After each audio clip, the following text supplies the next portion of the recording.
While covering Donald Trump's 2024 campaign, I started to notice all sorts of new people coming into the MAGA tent. But what baffled me most was the kids. Trump cutting deeply into first-time voters and the youth vote. This could be a political earthquake. Trump credits a wave of Republican podcasters, social media influencers for the support that grew for him in the 2024 election. Gen Z has turned right. So is it actually hip to be a Republican now?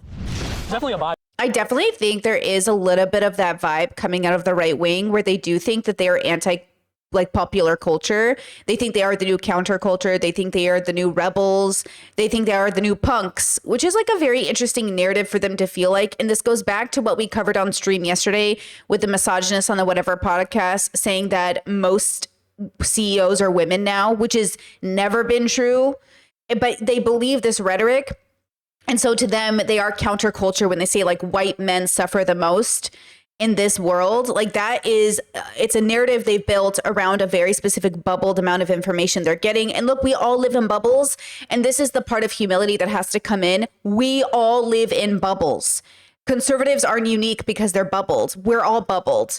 And so this narrative we believe that like some of us aren't in the bubble is the bubble thought. The bubble convinces you, you know something that's beyond the bubble. But the only chance you could know something beyond the bubble is first admitting you're in the bubble, because we're all in bubbles. Bubbles are just perceptions, and they're shared perceptions as well. So there's the individual bubble, you within yourself, and the shared bubble, you within you in relation to things outside yourself. So you and I, my audience and I, we're in a bubble right now. This is a very specific sphere. You know, it's pretty niche, right? I don't have, 75,000 people watching me stream, which indicates to me that I'm more of a niche bubble. And so to follow Brittany Simon is in of itself a niche bubble. And then once you leave the Brittany Simon bubble, I'm sure you're having a different relationship with, other bubbles too, right? We're jumping into the Jordan Klepper Daily Show bubble. We're jumping into the Hassan bubble. We're jumping into these bubbles because they're having a different relationship with reality. And we're all sharing this sort of we're all sharing the same planet, but with different perspectives, right? So, of course, conservatives, even though we're all on a shared planet, have come to the conclusion that the hardest way to exist in the world is as a white man is because of the bubble they're in. Some of it can feel true, but the real why is different. They're not struggling because they're white men. The why is they're struggling under the weight of capitalism and in the reality that they haven't quite, accepted is true, that everyone suffers under capitalism, even white men. Like they just don't want to accept it, but that's what's more or less happening.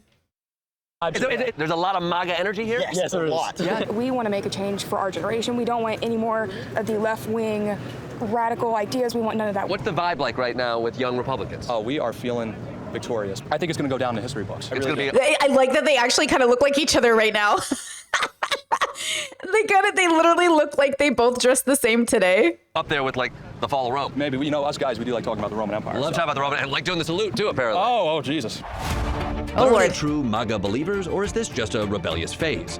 To find out, I'm ditching the Trump rallies and meeting these young Americans on their turf, outside the quad. Oh, Jordan Klepper has a boot on. Did he break his foot? That's kind of crazy that he's actually working out here with a boot on his foot. But okay. Outside the octagon and outside my comfort zone on spring break. I know I'm ready. These kids are gonna love me.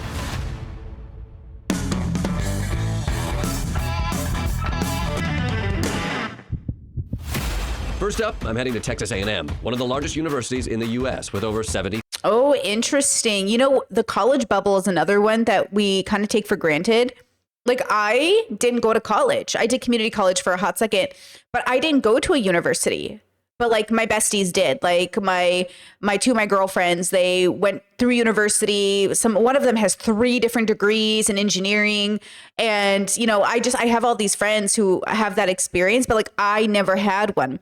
So sometimes when people talk about college, I don't have any idea exactly what they mean. It actually takes me a long time to even understand the bubbles speak of college, the different degrees or how many years are for XYZ or, undergrad, postgrad, all these things are just so bubble to me that I wonder how many Americans also feel left out because they don't know the language. So much of what defines a bubble in a niche community is your relationship to the language used. So I wonder how many MAGA voters in particular, though a lot of them have gone to college, how many of them also feel like they don't have a way in because they themselves aren't raised in a bubble that even talks about the language. Like, I didn't have parents that, I don't know, I had parents that like didn't understand how college worked, even though like my mom's side of the family, all very educated. It's like, it's interesting because my dad's side of the family, I feel like without education was able to move into engineering and has like jobs in relation to engineering. So like the differences are so fascinating. My mom's side is like doctors and lawyers and, you know, that kind of, or even like just people with bachelor degrees, but like, you know, maybe they're in housing or they're realtors or something. But there is so much education in that bubble. And I see the differences between how the bubbles live, what neighborhoods they chose, what friends they have, what politics they have. Definitely more Democrat on my mom's side of the family, definitely more Republican on my dad's side of the family. So it is kind of interesting, like when you look at it that way, but all of it is bubble speak. And since my parents weren't very big on college growing up, the only colleges they liked were Catholic colleges. They didn't really immerse themselves in the college language to then give it to us. So my 2 siblings, out of 10 kids, only 2 of us went to college and graduated. Out of 10 kids. Yet all of my parents' children, with the exception of 1, but you know, most of us literally all managed to have careers, pay our bills, have jobs, you know, ranking from, you know, like minimum wage to salaried positions. And so, you know, it's interesting, the different bubbles though, especially when it comes to conservative educated people and non-conservative educated people, right? 3,000 students. So what are the issues pushing so many young people to the right? I was very upset that the last administration let so many illegal immigrants into this country. Whenever Biden got in, Okay, for the young kids who are like, I'm upset they let illegals into this country, I just want to know how it impacts you on your daily basis and what does it feel like? Because I'll be so for real, I don't notice it. I don't think about it. All I think is like, I would be terrified to be in a place without paperwork. I have anxiety when I do everything correctly, let alone if I did something incorrectly. You know what I'm saying? But also, how does that impact your life? Like for real? everything went up. Prices, gas, diesel. I drive diesel, and diesel went up like crazy. Freedom of speech, freedom for everybody. It's especially for me in my theology school, just being able to talk about Christ more often. My dad's in the military, and I really like military. So, and all of my friends are going into it right now. You're of military age. What if Donald Trump called you up to go invade Greenland? Then I guess we're invading Greenland. Clearly, I need to better understand these kids. So much like when I was in college, can somebody please tell me what's cool? Chet says these kids just parrot what they hear. I mean, that's pretty typical of adults, though. Adults just parrot what they hear. And these are adults, by the way. These are technically adults, like legal adults. But I see that from adults. That's why I say, oh, I can tell what bubble you're in by the way you're asking the question. Or I can tell most of the time what bubble you're coming from by what you parrot to me. Or, oh, I can tell who you were listening to. In the same way you can tell probably who I've been listening to by the way that I speak, you know? And so, you know, there's something to be said about that. Now, I will say a lot of people I meet, Democrat or Republican, a lot of the young people just ask their parents who to vote for, and then they just kind of do that. Right? Like, I've heard this from Republicans. I've heard this from Democrats. Like, oh, I don't even know who to vote. I just ask my parents who to vote for, and I do that. And I'm like, okay. Yeah, that's one. Yeah, I mean, I don't think that's the best, but I think that's the reality. I'm out of touch. The last time I was on a college campus, I was playing GoldenEye in the dorm. Okay. Do you know GoldenEye? I don't know GoldenEye. Is being conservative cool? No? I wouldn't say it's cool. I feel like it's just the right way to do things now. It's not cool. It's just morally superior. Oh, absolutely. Woke? Cool? Pretty annoying, honestly. Boondock Saints. You guys still putting posters up? The Boondock Saints? Oh my Boondock God. Saints? America first. Cool? I think America First is cool, absolutely. Golf. Stop. I think Jordan Klepper's in his 40s, right? So I saw him say his age earlier because I checked out the Hassan clip. So he's like 43, 44, I think. And I'm dying. Of America? Cool. Golf of America. Boondock Saints 2? What is, no, Wolf of Wall Street. Wolf of Wall Street. Classic. Wolf of Wall Street is in. Always been in. Is it an in because we understand it's a satire, or we just like the financial crisis of it all? I think it's just how much he actually was able to get away with. So Oh. you see it as a hero's journey. I think I see it as a hero's journey, yeah. Good to know. So, Yeah. You gotta love it when there's a boy in your life who's like, the Wolf of Wall Street's like kind of my hero. And I'm like, yeah, I think we took the wrong lesson away. Kind of like very Aaron Yeager of everybody to think Aaron was the good guy. Like, I think we took the wrong lessons or different lessons from this story. So there was a lot I could teach them about American cinema, but who was there to engage them on their broader concerns for the country? Well, today it was the right-wing group Turning Point USA, which claims to be the largest and fastest Just kidding. That was sarcasm. I didn't mean to cheer on Turning Point. youth organization in America. And people were pumped to get free shit. Did you get that hat here? Yes, sir. Yes. Charlie Kirk threw it to me. He starts to throw him. Wow, Charlie Kirk touched that hat, guys. Shoulders and be like, yo, go ask for one. Where'd you get it? I snagged it from whoever's behind me. You stole it from somebody. Oh, is that the most MAGA shit ever? There was a little kid who was in the front row, and he was standing there wanting a hat, and Charlie Kirk went down and gave him a hat. Groom It's beautiful. We gave him a hat. When they're young. It's funny, when I went to college campuses, they would give free hats to you to sign up for a credit card. And then you get a cool free hat, and then 10 years later, a lifetime of debt. Yes, sir. Similar. So who is this hat-tossing Pied Piper, wooing kids to the right? MAGA darling, Charlie Kirk. Oh, I love Charlie Lord. Kirk. I listen to him. Why don't they? I want to point out something, but I feel like I can never point it out because it sounds. No, Brittany, don't do it. Brittany, don't do it. Just keep streaming. Just keep streaming. Just keep streaming. Just keep streaming. Just about every single day. Everybody knows who Charlie Kirk is. If they don't know the name, they know the face. And he's reaching millions with these pearls of wisdom. White, college, indoctrinated women will ruin America if we let them. Most college degrees are meaningless, and most of you guys are being totally scammed by being here. I'm sorry. If I see a black pilot, I'm going to be like, boy, I hope he's qualified. Girl. What makes Charlie Kirk so effective on a campus like this? I just think it's all the research he's done, all the statistics that he has to back it up. I think he just really knows his stuff. The guy's consistent. He's consistent. He's like TikTok. I love TikTok. 3 months ago, I hate TikTok. So his consistency can flip here and there. But even if Charlie Kirk doesn't seem to believe the things he says, for some students, he was the only one speaking to their concerns. A couple of years ago, I started finding more people because I got so tired of this not being able to speak my mind. So I needed to find. You know, I do think that this is a real. Okay, stay grounded with me, girls. This is a real experience all people have. All people feel rejection. The introspection you need to do, though, is to ask yourself if you're being rejected for the right reasons or the wrong reasons. Because there is a chance that technically the group is rejecting you because you're actually meant to be rejected. And I've been thinking about this a lot because, you know, we watched that Whatever podcast with Not So Erudite yesterday, and I'm not a fan of Kyla's perspective that had we not rejected Jordan Peterson, maybe he would have been a good person. Kyla, joke's on you. I've always been a fucking piece of shit. Ethan, listen. These Machiavellian mothers think if they're nice to me, I'll suck their tits. Joke's on them. I'm gonna suck it whether they like it or not. I'm just saying, as a man, I can do whatever I want. I just think this idea that grown or bigoted or certain people will just be good people if we're nicer to them. All Hitler needed was a hug from his mother. You know what I'm saying? I do think they're having a real human feeling of rejection, but I do think they should sit with that and ask themselves, maybe I'm being rejected for the right reason, or maybe I'm not. And then, of course, the right reason is subjective to the bubble. And people that actually knew how to say things to a. I'm forgetting the words. I'm sorry. You needed somebody to be more articulate for you. Yes, because you see me like right now, I can't put words together. So. You're looking for somebody to put words in your mouth. Yes. Gotcha. Well, not like that exactly.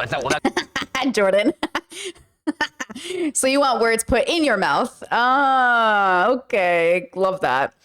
Chad says, yeah, but what makes a person turn out to be a piece of shit, biology or environment? I mean, both.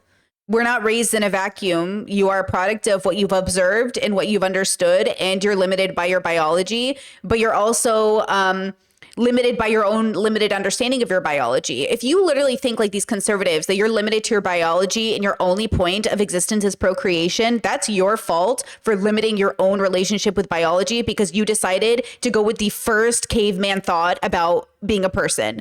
There are so many different ways to have a deeper, more profound relationship with biology. It is very unlikely that it is very much more likely that every person with the right tools and desire to be curious and introspective will have a deeper relationship with their biological experience. Your biological experience, yes, brings limitations into your life, but you don't know those limitations until you test them. So you cannot actually know. It's the same thing with autism. Like at the end of the day, autism isn't a monolithic experience, that my relationship with autism is going to be different from somebody else's, but I am not automatically limited because I'm autistic in a specific way. I have to figure out for me in which ways my autism is playing a role in my disability and in which ways I can overcome that part of it without well understanding that I won't be able to literally overcome all of it. I can overcome more of it than I think I can, right? And that is because I know and I accept that there will be limitations, but I also accept that I got to figure out to what point am I limited.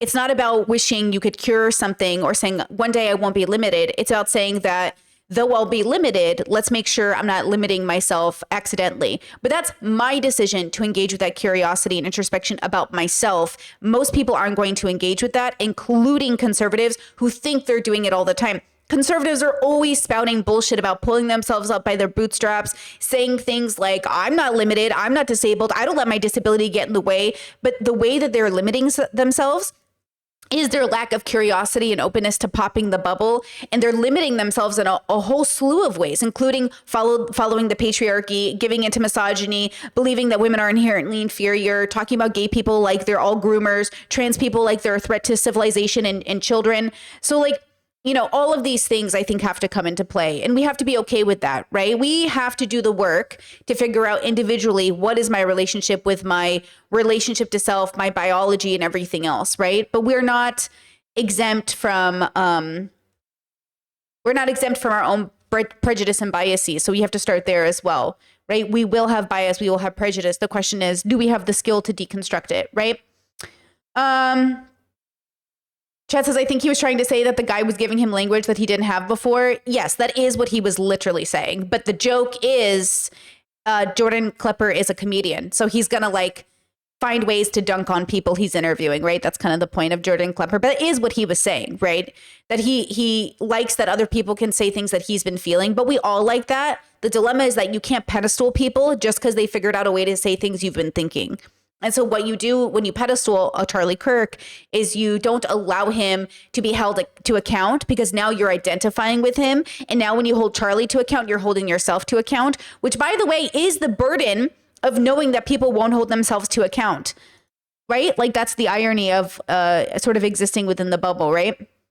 Chet says, exactly, I'd say more environment biology can be a modifier, but the experiences we get, what we gain through our environment is what truly shapes us. Yeah, I don't know if I'm going to give credit to one thing or another, because it's impossible for us to be having all the same experience. And so for me, I don't know what truly shapes us. I would argue my consciousness truly shapes me. I would argue my consciousness seems to be stronger than both my biology and my environment at this stage of my introspection journey. But that might be because I've dedicated my life to doing that. I've like, that's my special interest, is like I've dedicated my life into making sure that I am not moved in a direction that doesn't feel like I understand why I'm being moved in that direction, right? So there is something to be said about that, but maybe that's gotta coincide with my contribution into my own philosophy system, is like maybe the framework of the levels is to prove that you are not singularly impacted one way, but instead there could be a way to identify what that singular thing is. And it could end up being your consciousness, which is like which is interesting. We'll talk about that in the story after this, about the idea of consciousness and being alive, and how valuable is that? And is it the most valuable thing? But then if we think consciousness is the most valuable thing, how do we extend that out in all areas of our life? Anyways, we'll get into it after this. That's what I was doing right there. Yes. What I'm talking about is what Charlie Kirk kind of does inside. Yes. Yes, he puts the words in your mouth. Yeah, making enough sense for me so I memorize what he says, then I can freely say it to... Exactly. So basically, his words become your own. Yes. His thoughts become your own. It's awesome. And some of those beautifully crafted words play great as clickbait online. What is a woman? What is a woman? It's not a trick question. What is a woman? He always asks liberals, like, what is a woman? Yeah, we literally saw like 5 or 10 minutes ago. You got to see alive what is a woman. Finally, he was like, all right, give me your definition. What is a woman? How do you define what a woman is? I think it's just genetics. You know? I go with like a woman is somebody who sues Donald Trump for sexual assault. It's not funny. 31-year-old Kirk and the billionaires who fund him are successfully influencing young minds and making those young minds skeptical of anyone else trying to influence young minds. Mentor work. He's been to campus probably like 5 times. I don't know why he's still coming here. Feels like groomers. Yes. You have somebody like Beto O'Rourke. You have like an adult man come to a campus trying to groom somebody around his own political ideology. Yes, sir. Yes, sir. It shouldn't happen at all. No, it shouldn't. That's why it's refreshing to have somebody like Charlie Kirk come to campus and bring his like 30-year-old mentality here to shape the minds of tomorrow. Yes, sir. Seems like these Aggies were pledging the fraternity of MAGA. And since no one invited me to any keggers, it was time to ditch these nerds and hang with the jocks outside an ultimate fighting event. Oh, Lord. You guys hear who's coming? Donald Trump! Trump's coming. Yeah! Okay, you know when conservatives make fun of people for having blue hair and a piercing and stuff? I think that's what's so beautiful about bubbles is we signal to one another the overlap and how we feel. It's why when people watch my content, they think I'm in the witchy crystal bubble, even though I'm not in that bubble. It's because the way I do like the fashion from that bubble, but I don't believe the bubble, right? I just like the fashion from the bubble. So people are like, oh, Brittany's probably owns crystals. I like rocks, which is not the same thing, but I really like the fashion from the bubble. And so it is kind of interesting, like what fashion means and how it signals. And there is a stereotype for a reason, but it doesn't, like I said, I would be the exception to the rule. Aesthetics don't always tell you people's values because my aesthetic does not match or coincide with that typical stereotypical belief. So be careful when you assume people's beliefs because of the way that they look. So Trump But also it's nice to have a group of people that you can signal to that like you're similar, which is why we create symbols. It's why we create like speak through aesthetic. Unexpectedly well with the young voters, but he killed it with the bros, who shifted roughly 15 points to the right. There's only one place in the world to find out why. A UFC event in Miami, where the sun is shining, fists are flying, and the energy is jacked. How are you feeling? Oh, I'm fucking lit, baby. Did you guys hear who's coming? Donald Trump! Trump's coming. Yeah! That's right, and because it's America, tonight's main event is the commander-in-chief bringing his cabinet bros ringside. Yeah, Donald Trump in the building. Yeah. Hide the women and kids. I know, right? Goal is to get close enough to see him, to say, yo, Donald, look at my shirt! Go! Yeah. What do you hope his reaction is to that? Well, if he sees me, I hope maybe he comes up to me and taps me up. You know, Oof, I'm so glad I married a woman. Get in there. You want to be in charge of the Department of Education? Not me, man. Feels like a president coming to a fight, giving off some real Caesar vibes. Do you imagine he's going to come in there and give one of these to the fighters? No? Tariffs? No tariffs. Jordan Klepper is so funny. RL, thank you so much for the super chat. Says, did you cover the Ariana situation? Because I don't have a full grasp of what happened. I have no idea what you're talking about. Ariana Grande? Thank you for the super chat. I have no idea what you're talking about, but I appreciate you assuming that I do.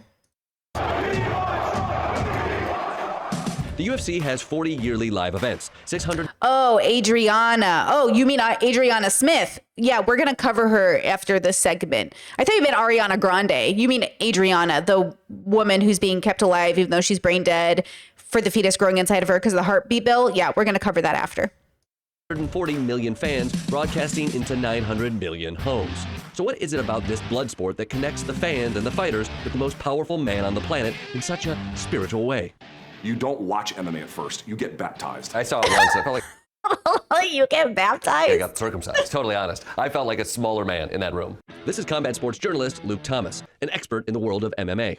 What is it? What makes these fighters right wing? Training martial arts to defend yourself is like 10% of it. It is really about defining yourself. It's about learning who you are. These are massively transformative for people. And you begin to learn lessons about self-reliance, discipline, order. You're getting people sometimes 16 years of age, early 20s. These are sometimes people that don't have hardcore ideas about how the world works. I think that they're building out political ideologies from these personal lessons. They're training and they're discovering who they are. And it's like, oh, I'm the kind of person who really wants ICE to deport a third grader to Ecuador. What they would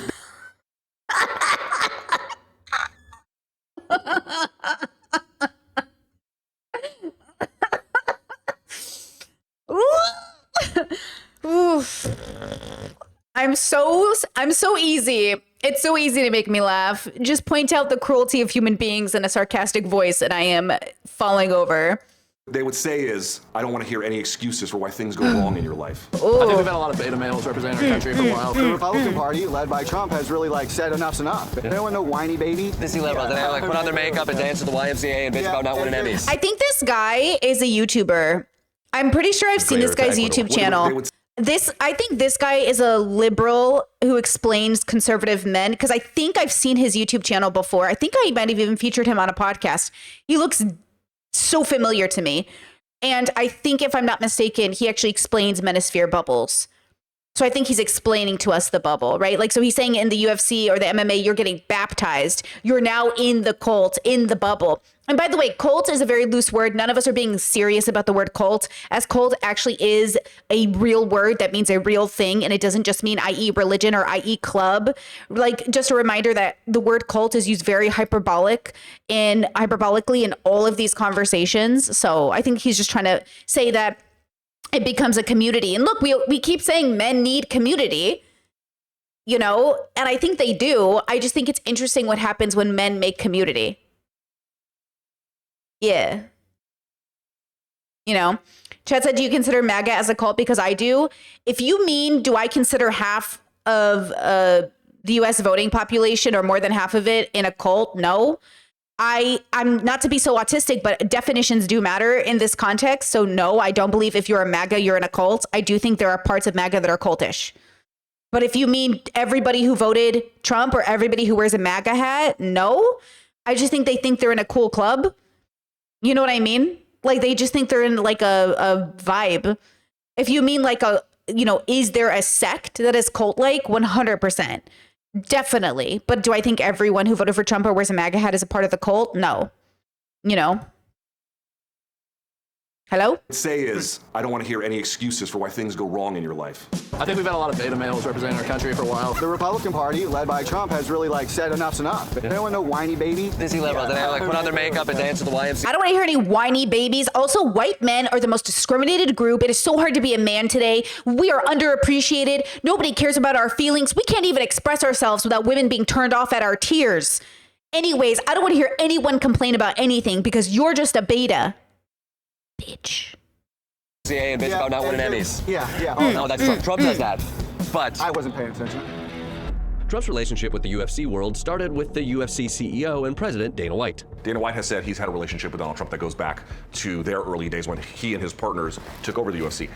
Guys, the gays, he doesn't mean partners as in romantic. He means partners as in business. But also, Controversial figure known for, among other things, attacking his wife, underpaying his fighters, and creating a monopoly in the sport. Monopoly? We're just the best. Which might have helped motivate White to campaign on behalf of Daddy Trump at MMA live events, MMA podcasts, and the Republican National Convention. You can see. I saw a meme that was like Freud hearing what everyone calls the men they're dating now, daddy.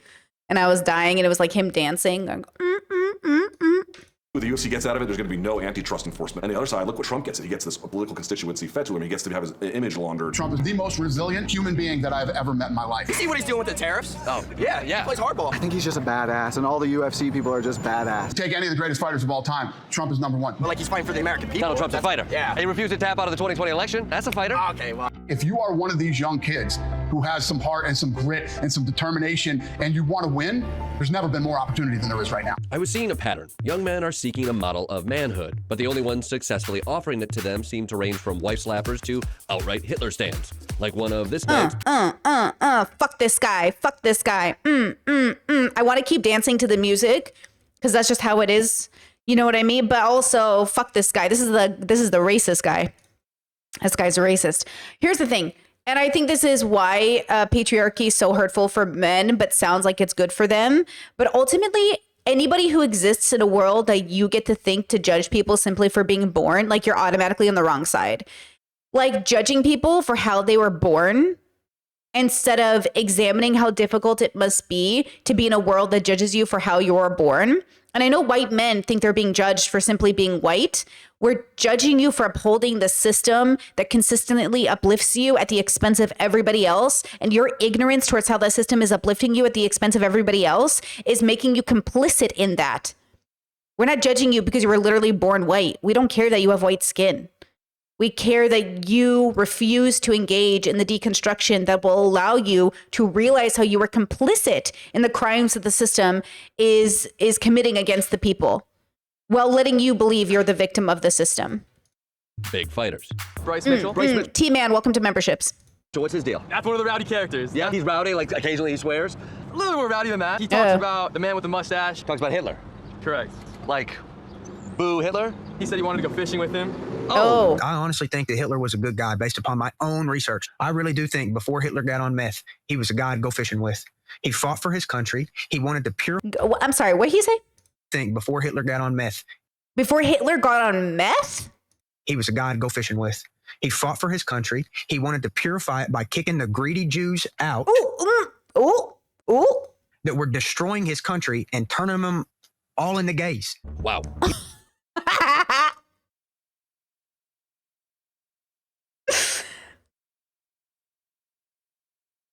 Yeah,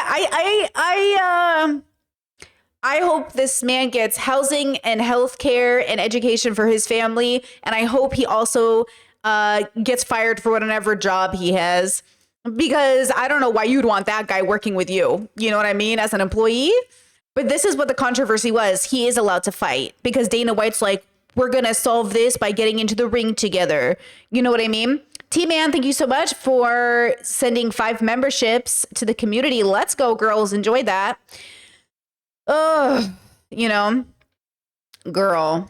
He just hit the bigotry trifecta. I'm sure it turned off all his fans. Yeah, we went to the press conference yesterday. It was like crazy because we thought people could boo him. They cheered louder like for him than they did for John. Oh, great. They cheered louder for him than the other guy. Stop making babies with these men. Stop making babies with these men. Stop making babies with these men. When you're on dates with men, ask them these questions. Are you a fan of Joe Rogan? Dana White? How do you feel about Trump? What do you think about this UFC guy? What do you think about the MMA?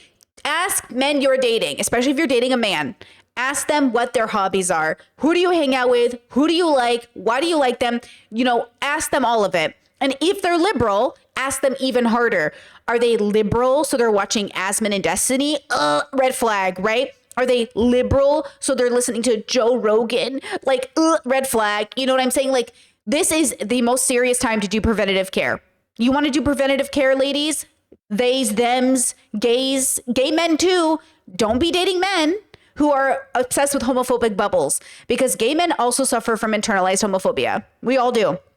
You have to date somebody who is not going to put you at risk by having favorites that will uplift a administration that will create policy to come for you. Okay? Ugh. John Silva. For the Nazi guy? Yeah, for the Nazi guy. You know what? Chat says girls generally don't care, neither do guys. It's why we have Trump. Well, just a reminder that most of Americans don't vote. So voting is a very niche population of people. And a lot of people that love Trump didn't even vote because they just assumed he'd win or not, or they just liked being on his team without even being at the polls. So just remember, like, voting is a very niche thing. But I will say this. I watched Financial Diet with Chelsea, and I'm going to talk about this. I have this whole thing coming where I do think that I have disagreements with Chelsea over a lot of things, but one thing that I do agree on is that you need to make sure you do not marry the wrong person. Marrying the wrong person is so bad, no matter your gender, no matter your political persuasion. You have to vet your dating partners, and you have to really judge their character, not their potential, not the possibility of outcome, but really their values and morals. And when temptation hits, you know, you got to make sure they're going to make the right decisions, right? I think like preventative care when dating is so important. Do not date these men, and do not hold out for these men to, quote, deconstruct and be better. And I say this as a woman who dated men who were liberal identified, but often through their own work, their misogyny was dripping. The way they talked about people, the way they would complain that being white men was so hard. And by the way, that was towards the ends of the relationships where I'd start to realize, like, oh, why are you talking about white men having it the hardest, right? Like that would be a automatic breakup now. But I was young in my 20s, and I just thought, oh, like they needed therapy. They need to deconstruct. Stop waiting for these people to deconstruct. If they are saying things like, don't you think black people have more advantages than white people? Dump them. If they say things like, don't you think women are catered to way more than men? Dump them. If they say things like, well, don't you think like trans people are kind of like delusional? Dump them. If they're saying things like, well, I don't know, like I support gay people, but like I'd be kind of sad if our kid was gay, dump them. No matter their gender, dump them. Oh, and don't assume just because they're gay that they're progressive. Thank you. Bad, everybody. That's great. You know, but I want Bryce Mitchell to win. So to knock his ass Hitler out. is bad, yes, but not a deal breaker. Now, I'm not saying a MAGA-fied UFC will lead every young man into Nazi trout fishing, but I am saying with an unhealthy devotion to Trump and a glorification of violence, they could end up like this man, Scott Fairland. What is it about MMA that the MAGA faithful love? I mean, let's Let's be real. I think it's the violence. Now, based on appearance, Scott Fairland may look like a combination of a former pro MMA fighter and a January 6th attendee. But in reality, that's exactly who he is. Uh-oh. The cross. He almost had me, girl. I was like, ooh, is he progressive? No. And solitary on Christmas, what a staple. You tattooed yourself with a staple? And coffee. Whoa. And Vaseline, burnt Vaseline. I gotta tell you, you gotta get on Etsy. Yeah, that's pretty crazy. I've seen a big uprise in the younger age demographic. I just think it's a time where we're seeing so much violence, maybe, that parents are getting their kids involved at an earlier age so they can defend themselves should something come awry. Though the line between self-defense and what MAGA World has described as a normal tourist visit is blurry. So where were you on J6? Well, I made it to right here. I was rotunda, but when I saw 100 plus photographers, I turned around and walked my ass right back out. Pull back here. I was like, you were in my armpit. I was right there. I was right there. Started here, and then I ran down your armpit, and I got on the acela right around your cock. Girl. And while I was grabbing the first train out of town, Scott was using his MMA skills in the real world. He pled guilty to punching a DC Metro police officer in the face, although he says there's more to the story than meets the eye. The eye of thousands of cameras and investigations. Obviously, there were paid instigators, agitators, and motivators that were in that crowd. They were manipulating people. Absolutely. How did they manipulate you to punch a cop? Now you're just trying to be funny. That makes no fucking sense. Did you not see your actions as violent that day? I see it as self-defense. A refrain I've heard from many J6ers. Few of them see themselves as perpetrators of violence. They're victims, literal choir boys, especially when they were locked up together late at night. I was one of the guys that started the national anthem every night at 9 o'clock. Okay, so let's get grounded, zoom out with me. Get grounded, but zoom out with me. Okay, we're gonna ground ourselves, but we're gonna zoom out at the same time. One of the topics I've avoided on this channel to talk about, because I think there are just smarter people who have covered it before me, and I think I probably should just make a list of videos of those people instead of me trying to cover it, is political violence and when it makes sense and when it doesn't, and how liberation through violence is sometimes necessary. And how to have the conversation with January 6ers about why their choice of political violence wasn't analogous to maybe liberation movements they've seen in the past, especially in relation to people of color, and why there might be a little deviation in how our communities see the justification of that violence. And I think what's difficult is that January 6ers are the back the blue Trump voters who are uplifting fascism, but then wanting to take on the mantle of also being freedom fighters. And these just two things don't match up together. I think that's really the biggest difference, is that ultimately they don't understand that as long as you're uplifting MAGA, as long as you are fighting for fascism, as long as you are backing the blue, you can't also be for the liberation of the people, because all of those things are institutionalized organizations to keep the man down, if you will.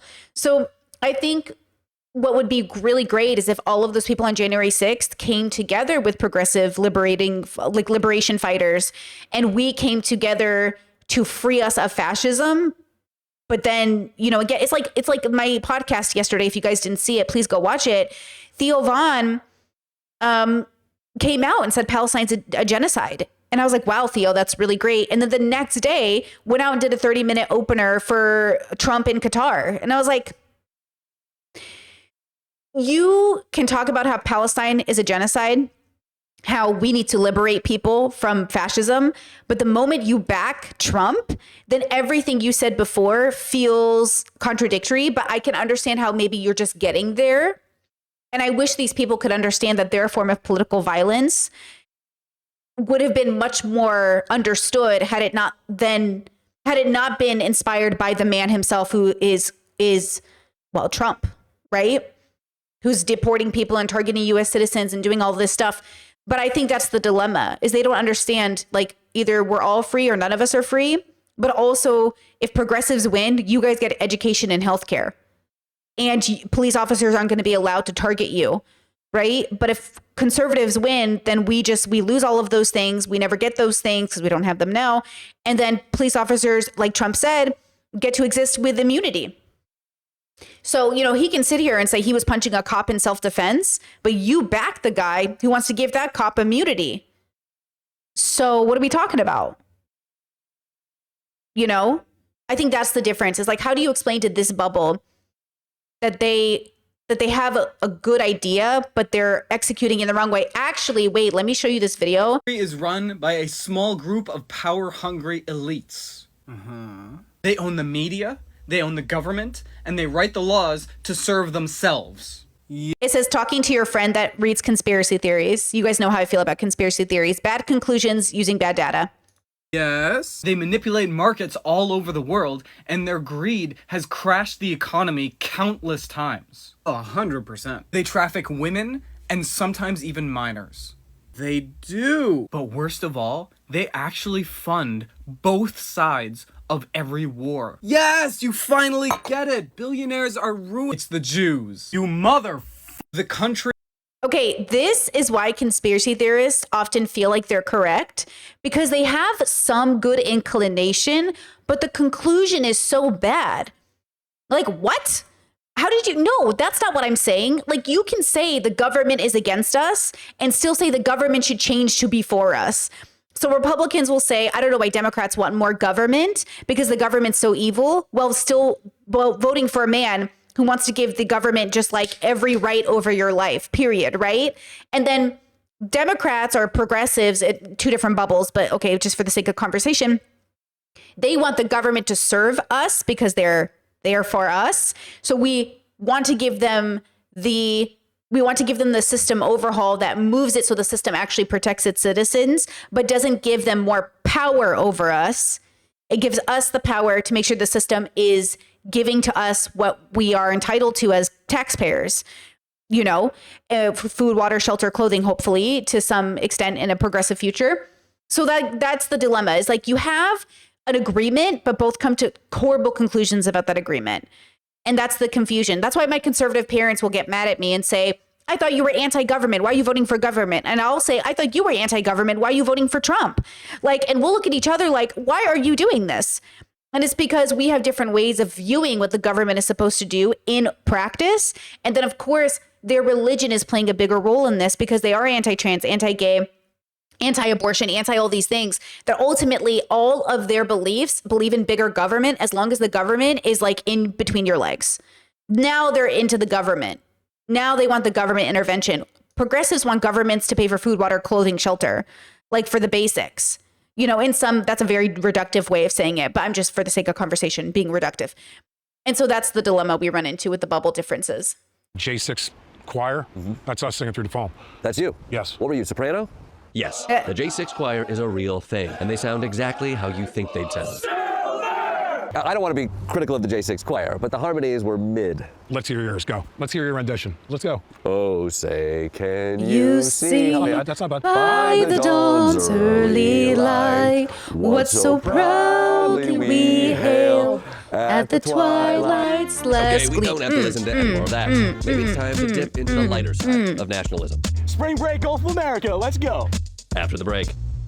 Let's go. It was becoming clear that the MAGA youth were different from conservatives of the past. Fewer policies about taxes, more policies about owning libs and bringing guns out when the sun's out. And that was never more evident than on the shores of Trump's first big accomplishment. Spring break, Gulf of America, let's go. The name Gulf of America, Just kidding. It just means... Sorry, I'm getting really into the bubble, guys, but just know every cheer I make is sarcastic. Okay? I'm not cheering the Gulf of America. I'm just enjoying the woo woo. Hey, when I bubble hop, I really get into the bubble, okay?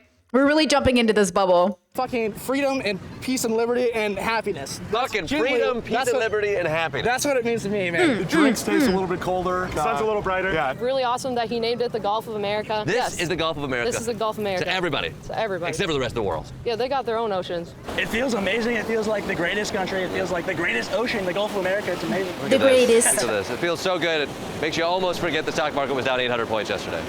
But perhaps I was missing the name change's soft power benefits. You know, you say like, maybe like, hey, do you want to go on a late night walk right on the Gulf of America? Are hookups easier this year during spring break? I feel like it's definitely easier to connect on a patriotic side of things. A patriotic side of things. Yeah. And under a Trump administration, now there's some sexy ambiguity, whether it's chlamydia Ooh, sexy. or measles, who knows? Who knows? Discord said, honest question, how can we build a government to do all that without people becoming corrupt? The only thing I've thought of so far is to be small enough, or for us to be small enough countries. We never will. It will never happen, and we will all die trying. Still worth trying. We never will. It will never happen, and we will still keep trying because it is better to die trying. You cannot change the nature of man. You could only have a deeper relationship with it. We could never move billions of people in a positive direction. We can only move small portions. It is easier for the individual to move faster than the consensus or the majority or the group. Okay. So we will die without accomplishing it. We will live trying to accomplish it, and it will be worth it in 1,000 years. It just will not be worth it for the next 200 or 500. It will be worth it in 1,000 years, the same way it was worth it now for all of our ancestors to do all of that work. Now, so we got here. Okay. So it will never happen. It's not for us. We're not doing it for us. We're doing it for the future. But see, people aren't thinking about the future. That's why I think billionaires are so interesting, right? Because they don't look to the future in that particular way. And I think that's why they're able to sort of like suck all of the resources out of the planet and people, because they don't care. Chet says small country theory, though. I personally think the smaller, the easier to hold up, even though it's an unreasonable request. If you want smaller countries, that's what state rights is. And look at the way it's fucking over Americans. Either we're all American or none of us are American. Either we're all American and we have the right to go from state to state without discrimination, or you are advocating for states' rights, which is exactly what's happening right now in the United States, which is why it's so dangerous for people. Because as an American, I shouldn't have to feel in danger state to state. I should feel like my rights carry over. So the fact that like, if you want to do that, then we have to create a mass migration program to move all of the Americans to the states that best represent them. But then we wouldn't be America. We would literally have to secede, right? Like Trump, Texas, and all of those other states that talk about doing it would have to. But look at what's happened to the UK. Like, do you want to Brexit America? Because it's not working out for them. I don't think that's what we want to do, because it is not working out. You want larger communities, not smaller ones. Like Europe is a bunch of small countries, but they are a larger community under the EU. And when you move away from the EU, you lose trade options, economic prosperity, familiar relationships. You lose networking. So we have to be very cautious about this like hope, and we can just use other models to see how it goes wrong, right? But yeah, we don't want to Brexit America. I don't think that's the best decision, you know? But you know, what do I know? I'm living in a Croatia, which is a part of the EU, and I'm living under the benefits of the European Union. You know what I mean?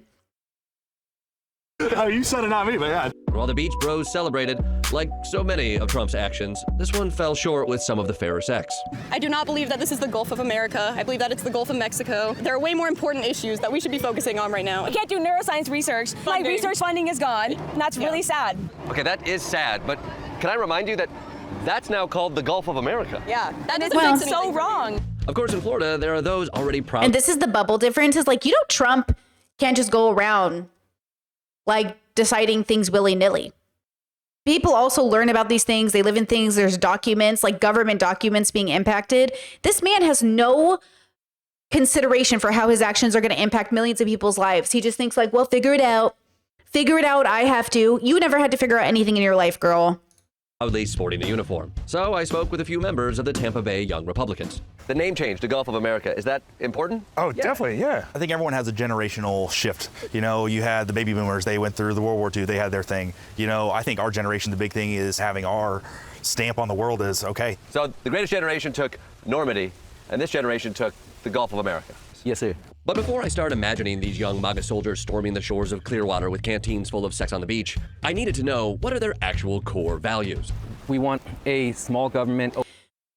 Chat says, don't they still have their own governments and laws? It's just open borders for the EU countries. Well, one of the significant things about the EU, from my limited understanding, is, as an example, abortion is considered a human right. So Croatia, though it's a nationalistic Catholic country and gay marriage is banned, what isn't banned is abortion. So because from my limited understanding, I could be very wrong here, from what I've understood, under the EU, you know, it is considered a basic civil right. Like, you do have to have a certain amount of like basic civil agreement about like what is a civil right. So I think from my very limited understanding, that is an example of something that is found in throughout. And then there's like a requirement you have to have. So I think that of conduct. So I think that that's the kind of the good thing, right? I think states can be similar. We have the federal law and then we have states laws, but that's why, the idea of banning gay marriage federally or legalizing it federally was such a threat to all of us, is like, it shouldn't have to be state to state in that regard. Yeah. Okay. Chat says the EU has a regulatory body. Okay. Good. Okay. Okay. Yeah. I'm still so new to this like country and this bubble, and I'm still learning everything. So I could be wrong on some things, but that's my understanding. Oversight. We want strong economy, strong families, and love for the nation. We're kind of just pushing towards a world where those different things, such as men being women in different sports. You see girls are getting injured all the time in high school sports and all that. So when it comes to women's sports, you're approaching this from like, we need to respect women. Yeah, right. Yeah. I mean, in a lot of senses, it seems like women are being kind of deleted. So you guys recently invited Andrew Tate to come and speak to your group. You know what I'm saying? I respect women. Let's get Andrew Tate in the building. It's like, maybe not.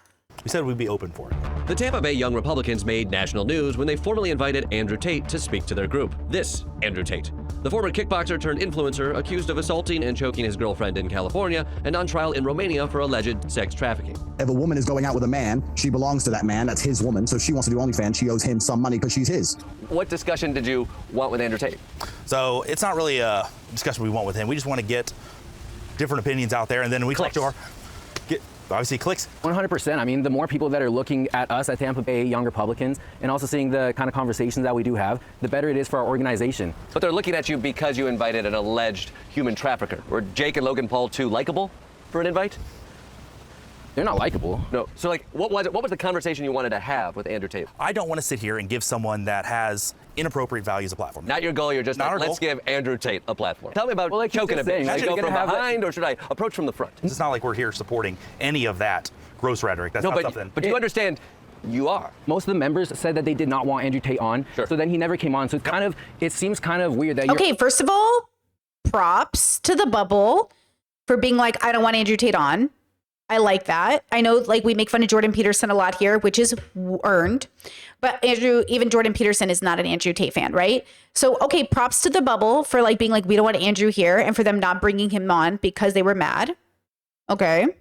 You're on here just kind of pressing us about Andrew Tate when the majority of Tampa Bay Young Republicans said, hey, we don't want him here, and then he never came on. That would have been for attention to spark discourse, but it didn't happen. Here's the deal. You're in the discourse now. You utilize his name and fame to grab attention towards the Tampa Bay Young Republicans. And now here we are in it, and it feels as if you want to distance yourself from it, which to me feels a lot like the MAGA movement. It was an Instagram post that said, do you guys want Andrew Tate here? That's not what it said. No, that's not what it said, right? It said, we formally invite him to speak to our group. We want to see what's going on. Like, hey, why are you coming here? Are you expecting to do the same thing here? Is it, hey, we know we can get away with stuff? What's the reason he thinks he can come here? Because there's people here who want clicks so badly that they'll be like, come and talk to us. I mean, everyone likes clicks. Everyone likes everyone likes the 30 seconds of fame, you know? Any regrets about inviting Andrew Tate? You know the saying, any publicity is good publicity? Yeah, that's not true. No. Have you planned your Roman Polanski Film Festival yet? Not at this point. It'd be interesting to see who our next controversial speaker is. The opportunity is going to continue to... And by the way, do you guys remember when all the controversial Republicans were speaking on college campuses like Milo Yiannopoulos and Ben Shapiro and stuff? I have to remember, and I've seen Hassan and other people have spoken at college campuses, but that is also interesting. Like these people are invited to come by the school's Republican club or something else, something adjacent, right? Chet says not the Roman Polanski joke. I wonder if they even got the joke. Like that's the thing. Sometimes I was on a podcast and I was making these jokes and then I laughed with the host that I was like, do Gen Zers even get the jokes I'm making? Like, because I forget like who's listening, you know? RL with the super chat says, I heard from Gay Velment. Who's Gay Velment? That the Gulf of Mexico rename so he can drill, baby drill. The rules apply to the Gulf of Mexico, not Go America, Geo America. Yeah, I don't know anything about that. Thank you for the super chat. Interesting. Present themselves, but if R. Kelly gets out of jail, a little bit of advice, don't head him up. Not it. These guys are struggling because they got pulled into the MAGA game of racing for clicks. But unlike the President of the United States, they still have a nagging sense of morality. So you guys still are anti-human trafficking? 100%. 100%. In fact, most of the people we talked to were kids with good intentions, looking for a path, but were given a playbook by popular, wealthy, right-wing influencers. So how does the left compete in this space? Is there a Joe? Chad says, Andrew Tate is an Islam sympathizer, right? I think he's not Islam sympathizer. I think he is Muslim. I think he pretends to be Muslim. I'm going to say pretends to be, but I think he's a convert.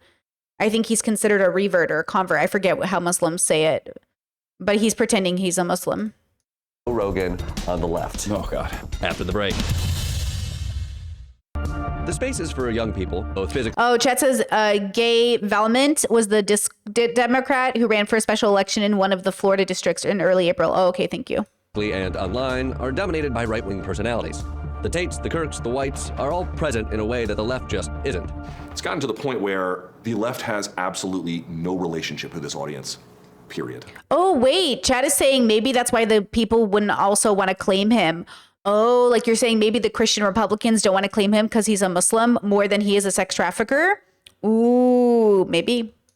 What if they try, I don't know, sponsorships? UFC 315, sponsored by Planned Parenthood? I think that's a mistake. There's just the young men are being radicalized through this process, and it's like that can't... Oh, okay, this is Luke Thomas. He's a journalist.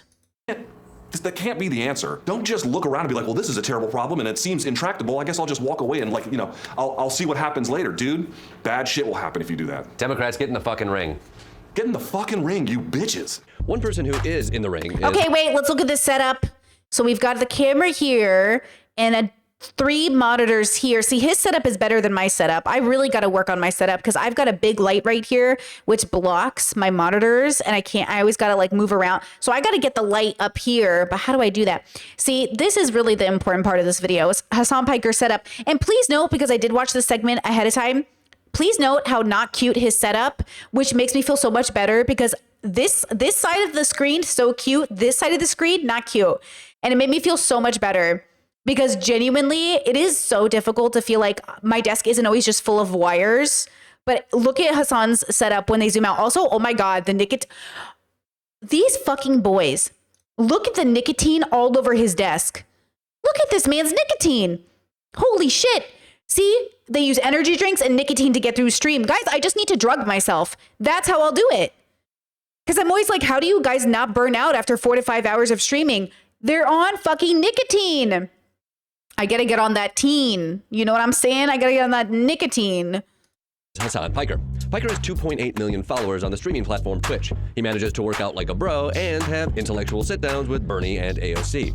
All this has liberal media asking if he is the connection to the youth. I'll follow you on Instagram and see you wait, look at this setup. Oh, this makes me feel so much better about my setup. This is exactly what our life looks like. It's just wires and lights, and it's so exhausting. And so I really appreciate him showing this angle because it's not cute, but it's so real. It's just so real. This has liberal media asking if he is the connection to the youth. I'll follow you on Instagram and see you And by the way, I've heard that nicotine is helpful for ADHD people, but I don't know. talking about what's happening in the news, but also see you working out. Like, you also are communicating to people through working out. Yeah, through grunts. How do you see the left communicating with, like, young men in this time of the man? Also, I'm being sarcastic, guys. I'm never going to get into nicotine like that. Thank you. Just FYI. It's a joke. Like, I'm not going to get into energy drinks just to stream longer. Like, I'm not that girl. Fair. The left could, I don't know, talk to dudes without vilifying them. There's a lot of anger, resentment, not having any hope for a future, never being able to retire, never being able to own a home. All of those things are very much at the core identity for the next generation. The left needs to face the fact that for the youth of America, what is appealing is not a moral superiority, but it's fun shit like swords, anime, and taking down the billionaire class. I represent. Hold on. But it's fun shit like swords. Okay, hold on. Is any of these the bleach sword? Did he cover it? Is the Luffy hat covering the bleach sword? I'm just, okay, no? Anime and taking down the billionaire class. I represent the feelings and opinions of a lot of people that are just like, you can have fun. It's okay to have fun. How do you balance being a mature adult and also... Chat says, please go on the Sam Cedar show. Me? Talk to Daddy Sam Cedar? My audience might get pregnant just watching it happen. I have nothing to contribute to the bubble because I'm not in politics, but shout out to Sam Cedar and the Majority Report. So embrace anime boobs. Anime boobs. I mean, let's go. Anime boobs are awesome. Is that sort of the line that the left needs to walk? Yeah, I think people should get healthcare, and also I like watching anime.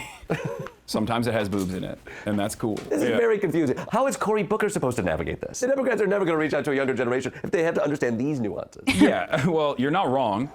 I mean, at least Cory Booker is plant-based or vegan, but also did nothing to really stop the genocide. So, In the end, young people just want what everybody wants, leaders who connect with them. That's the good news. The bad news is there's a lot of these guys lurking out there. So while the left searches for ways to reach out to the voters they lost, I'll do my best to bring peace and harmony. For the land of the free and the home of the brave. We got to take this on tour. I was going to say, do you know any Woody Guthrie? No.